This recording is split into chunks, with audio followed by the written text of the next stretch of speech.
चला तर आज आपण एक गणित पाहणार आहोत. पहा, तेही एका ट्रिकने. एका घड्याळात 2:40 झाली आहेत, तर तास काटा व मिनिट काटा यांच्यामध्ये किती अंशाचा कोन होईल?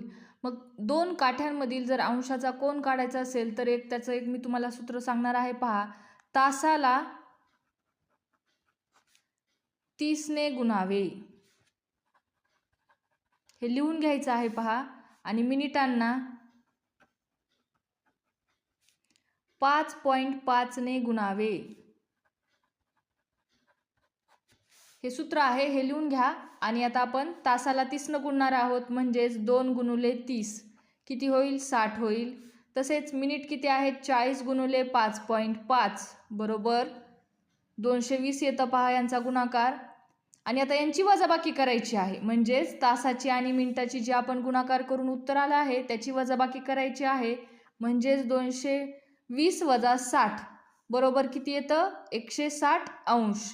म्हणजेच या दोन काट्यामध्ये किती अंशाचा कोन असेल? तर 160 अंशाचा कोन होतो. पहा.